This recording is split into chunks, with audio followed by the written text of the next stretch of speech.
Welcome to my channel GIC. Subscribe for daily IELTS listening test. Part 1. You are going to hear a conversation between Angela and Mr. Ray.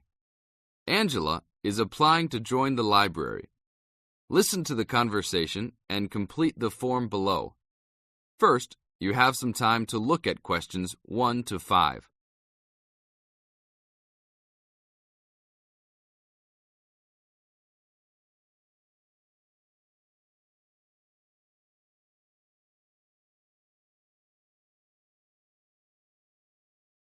Now we shall begin.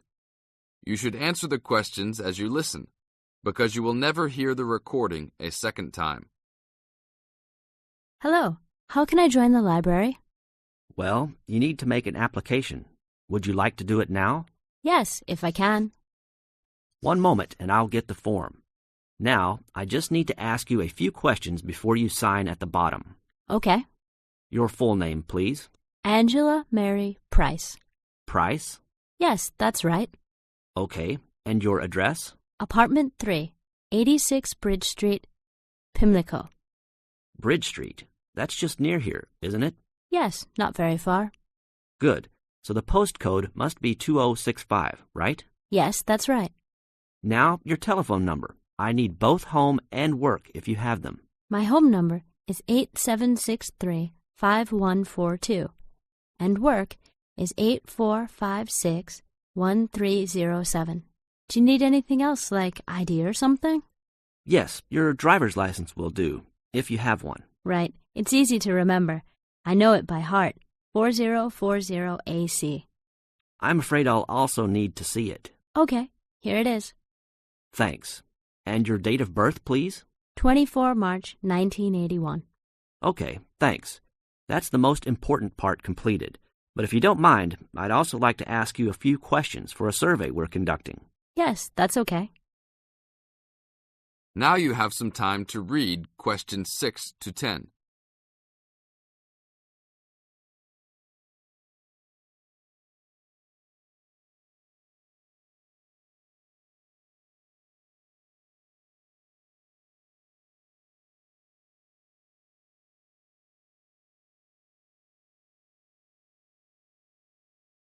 As the conversation continues, answer questions 6 to 10.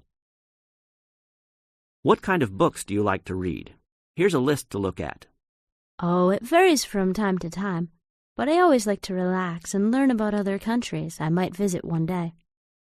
I don't like anything too heavy or serious, unless it's about animals or the environment. I'm not really into sport very much. Anything else? Well, I do like entertaining at home. You know, dinner parties. So I suppose you'll have something for me in that line. The pictures in those books always make me hungry, although they never seem to turn out exactly as they look in the books. Fine. I think that's all I need now, except I need you to sign here on the application form. Oh, and I almost forgot. The membership fee is $20, which is refundable if you no longer stay a member. There you are. Do I sign at the bottom here? Yes, that's right. You can borrow books now if you wish, although your membership card won't be ready until next week. So if you want to borrow today, you can pick up your card when you return your first books. That's if you want to take some now. I think I will, but I'll have a look around first. Okay, take your time. That is the end of Part 1. You now have half a minute to check your answers.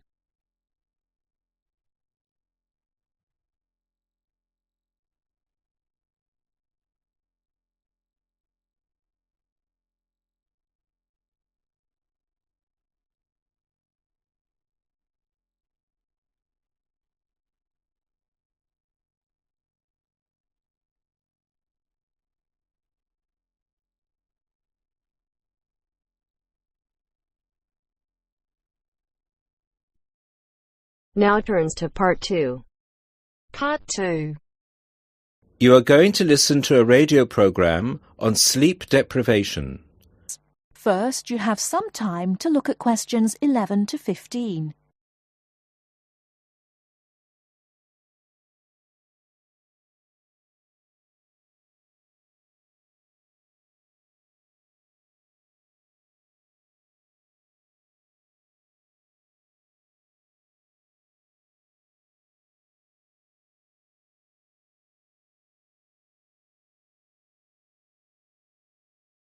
Now, listen carefully and answer questions 11 to 15. With us in the studio today are Dr. Peter Collins, a senior lecturer in the Department of Psychology at the University of Chicago, and Helen Gardner, the author of the book Deep Sleep. They've come to our studio to discuss the effects of sleep deprivation and also give some tips to the sleep-deprived on how to deal with the problem. Welcome to the studio, Helen and Peter. Now, Peter, what are the reasons for sleep deprivation and how can it affect our lives? Well, the research into sleep deprivation started in the late 50s and has been going on ever since. Many researchers link sleep deprivation with electricity, television and computers, which have enabled humans to work 24/7. Before electricity was invented, people's body clocks were synchronized with the sun's schedule, and the average time they spent sleeping was 8 to 9 hours a night. By 1975, that average was down to 7 hours, and today 1/3 of us sleep less than 6 hours a day. This leads to a condition called chronic sleep deprivation, which basically means going for extended periods of time with less sleep than your body needs. Chronic sleep deprivation can cause a variety of physical and psychological problems. At its most basic level, loss of sleep can make us more irritable and less efficient, and can affect long-term memory and concentration, which can result in more accidents.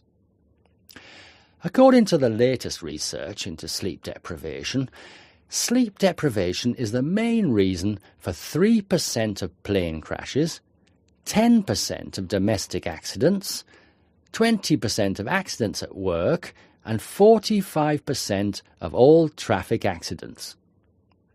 Research into the physical effects of chronic sleep deprivation suggests more serious and significant long-term complications. Research from my university, the University of Chicago, has shown that sleep deprivation interferes with how the human body regulates insulin and sugar metabolism, which can increase the risk of diabetes. People who are sleep deprived have weakened immune systems and are more prone to viruses and other kinds of infections.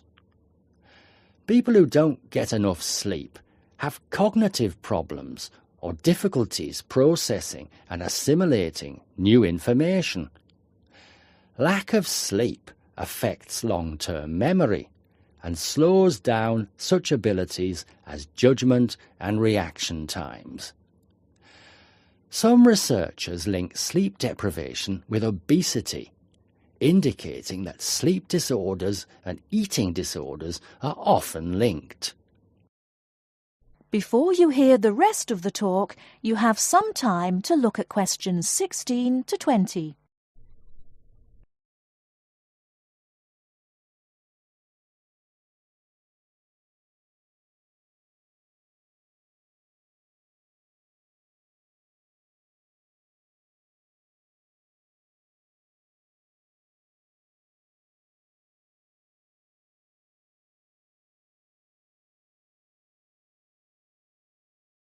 Now listen and answer questions 16 to 20. Helen, you've done a fair amount of research for your recent book on helping people deal with sleeping problems. Could you give our listeners some tips on managing their sleep? Well, if you spend several hours a night tossing and turning in bed, trying to fall asleep, you first have to find out how much sleep you need. To do so, you'll need to try and sleep 6 to 9 hours a night. Set aside 3 days for the experiment. It's best to do it on a long weekend or a holiday to ensure it doesn't get interrupted. During the experiment, you should go to bed at the same time every night and give yourself 6, 7, 8 or 9 hours of sleep. Then monitor the way you feel throughout the day to find out how many hours of sleep you need in order to feel your best. Once you find out how much sleep you need, you can work on improving the quality of your sleep. The main secret here is to allow yourself 1 or 2 hours to relax before going to bed. You may want to try and have a warm shower or bath before going to bed. Doing some quiet activities such as reading or filing can help some people relax. A warm drink in bed helps to induce sleepiness. Some people take up yoga or meditation to help them relax at night. Different techniques will work for different people, so it's best to experiment and find the one that suits you best. You should definitely avoid using technology before going to bed. Activities such as playing video games, watching TV, and others which require you to use your attention can stop you from falling asleep. Avoid eating before going to bed. A late dinner can disrupt your sleep. Not only is going to bed with a heavy stomach bad for digestion and can make you overweight, but it can also keep you awake for hours. Caffeine-rich drinks can increase your heart rate, which can stop you from falling asleep. Energy drinks also have the same effect on your body. You should avoid drinking these at night. The same goes for vigorous physical exercise, such as weightlifting or working out on a treadmill. In many cases, you can reset your body clock and make it tick for you by changing your lifestyle. If your sleep deprivation is severe, it's always best to seek professional advice and get an appointment with your doctor, who might prescribe you sleeping pills. Thank you, Helen. We'll be back after the break and we'll be answering questions we've received from our listeners.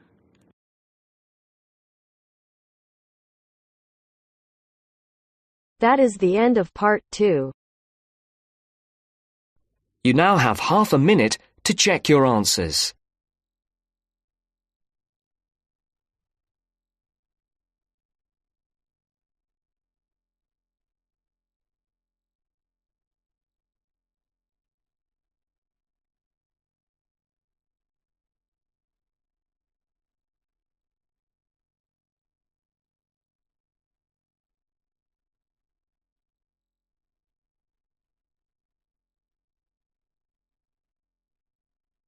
Now turns to part 3.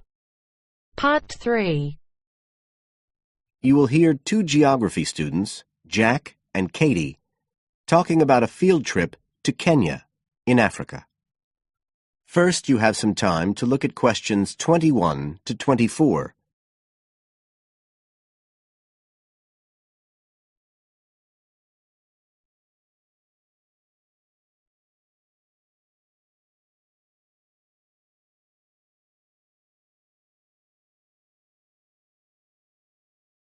Now listen carefully and answer questions 21 to 24. Katie, hi. Thanks for inviting me round. Oh, thanks for coming. I know you're up to your neck in finals revision, but I've got to make up my mind about next year's geography field trip, and I'd really like your advice. We've got to choose between an African trip and one in Europe. They've told us a bit about both trips in the lecture, but I really can't make up my mind, and I know you did the African one last year. That's right. So, where exactly did you go? I mean, I know it was in Kenya, in East Africa. Yes. Well, we were right up in the northwest of the country. It was beautiful. We stayed in a place called the Marich Pass Field Studies Centre. Right. Dr. Rose said the accommodation was traditional African-style cottages. He had a special name for them. Bandas. Yes, they're fine. You have to share, 2 or 3 people together. They're pretty basic, but you have a mosquito net. They don't provide spray, though, so remember to take plenty with you. You'll need it. And there's no electricity in the field centre. You'll have hurricane lamps instead. They give a good light. It's no problem. What about places to study? Dr. Rose said there was a library? Yes, but it's quite small. There's a lecture room as well, but most of us worked out in the open air. There are plenty of places outside, and it's so beautiful. You're right in the middle of the forest clearing. I gather it's a relatively unmodernized area. Definitely. They actually set up the centre there because it's on the boundaries of two distinct ecological zones. The mountains, where the people are mainly agriculturalists, and the semi-arid plains lower down, where they're semi-nomadic pastoralists. Before you hear the rest of the conversation, you have some time to look at questions 25 to 30.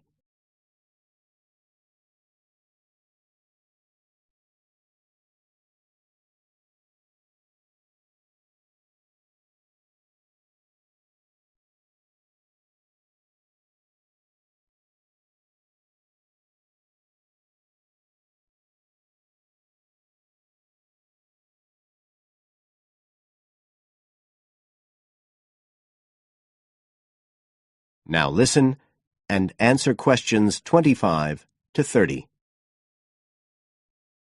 So, how much chance did you get to meet the local people there? Did you get the chance to do interviews? Yes, though we had to use local interpreters, but that was okay. Then we did field observation, of course, looking at environmental and cultural conditions, and morphological mapping. What's that? Oh, looking at the surface forms of the landscape, the slope elements and so on. What about specific projects? Yes. After the first 2 or 3 days, we spent most of our time on those. We could pretty well do what we wanted, although they all had to relate to issues concerned with development in some way. People did various things. Some were based on social and cultural topics, like the effect of education on the aspirations of young people, and some did more physical process-based studies, looking at things like soil erosion. My group actually looked at issues relating to water, things like sources such as rivers and wells, and quality and so on. It was a good project to work on, but a bit frustrating. We felt we needed a lot more time, really. Right. Dr. Rowe did say something about limiting project scope. Yes, he told us that too at the beginning, and I can see why now. What else? Well, we had some good trips out as part of the course. We went to a market town, a place called Sigur. That was to study distribution. And to look at agricultural production, we went to the Weiwei Valley. That's an important agricultural region. And what about animals? Did you have a chance to go to a national park? Sure. We did a trip on the last day, on the way back to the airport at Nairobi. But actually there was lots of wildlife at the field centre. Vervet monkeys and baboons and lizards. It does sound good. It was excellent, I'd say. In terms of logistics, it was very well run. But it was more than that. I mean, it's not the sort of place I'd ever have got to on my own. And it was a real eye-opener. It got me really interested in development issues and the way other people live. I did find it frustrating at the time that we couldn't get as far as we wanted on the project, but actually I'm going to follow it up in my dissertation, so it's given me some ideas and data for that as well. So you'd say it was worth the extra money? Definitely. That is the end of part 3. You now have half a minute to check your answers.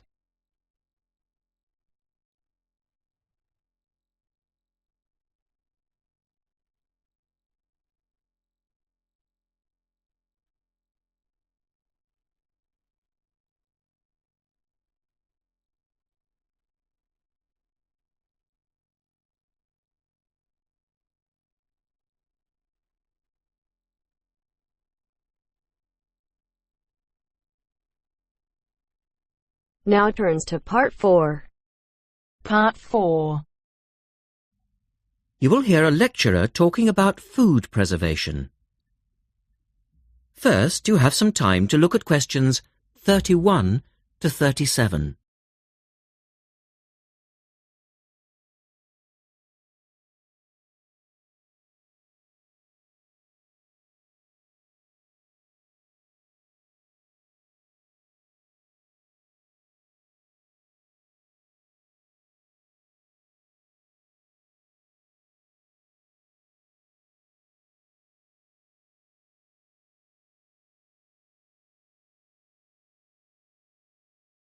Now listen carefully and answer questions 31 to 37. In today's lecture, I'd like to look at the topic of food preservation and start by asking the obvious question, why do we need to preserve food? Well, apart from keeping it fresh for our daily needs, many foods, such as fruit and vegetables, are only available at certain times of the year. So if we want to be able to eat these foods all year round, we need to preserve them. We also need to preserve food for export overseas, to make sure that it doesn't perish in transit. And lastly, we need to be able to preserve food for when there are food shortages. There are a number of methods of preserving food which involve both high and low temperatures, chemicals, irradiation, and drying.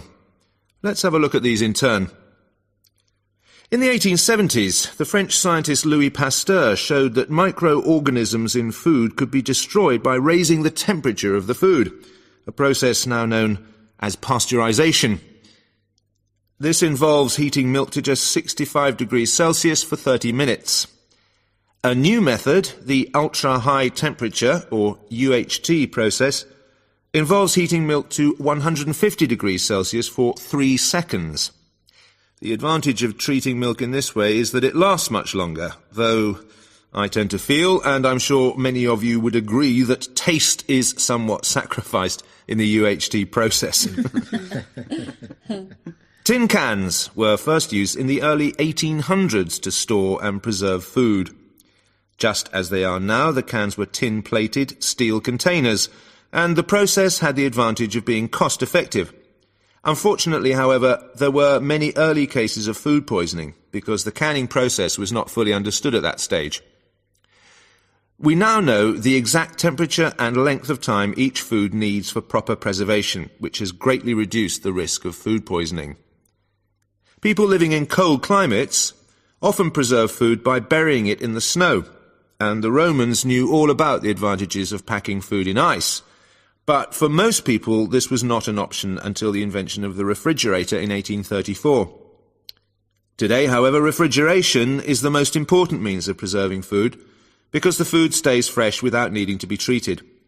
However, refrigeration requires an electricity supply, and unfortunately, if the power goes off, so does the food.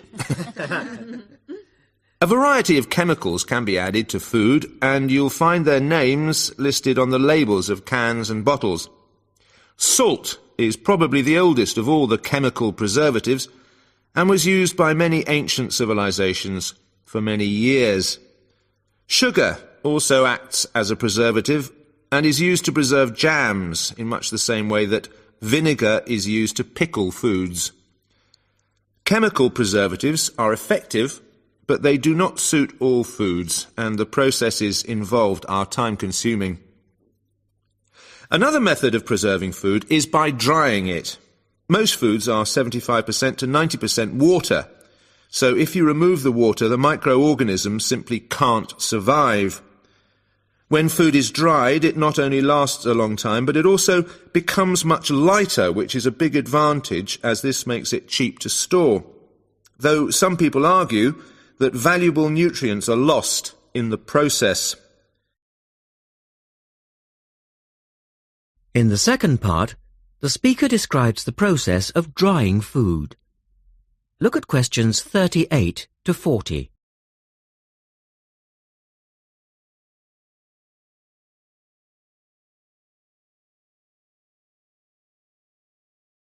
Now listen carefully and label the diagram. Early methods for drying food involved cutting it into strips and hanging it in the sun or over fires. But there are now a number of more modern methods which involve the use of recent technology. One of these is known as roller drying, and it's a highly effective way of making dried foods from liquids, such as soup. Have a look at this diagram to see how it works. Well, first of all, the hot soup is poured in at one end here. The liquid spreads to form a thin layer on a heated belt. The liquid dries as it moves along. By the time it reaches the end of the belt, all the water has evaporated, leaving only dry powder. A blade then scrapes the dried material off the roller and captures it in powder form. All you have to do is add boiling water, and you have your hot soup back again, ready to drink. Another method is called freeze drying, and for those of you who still remember... That is the end of part 4. You now have half a minute to check your answers.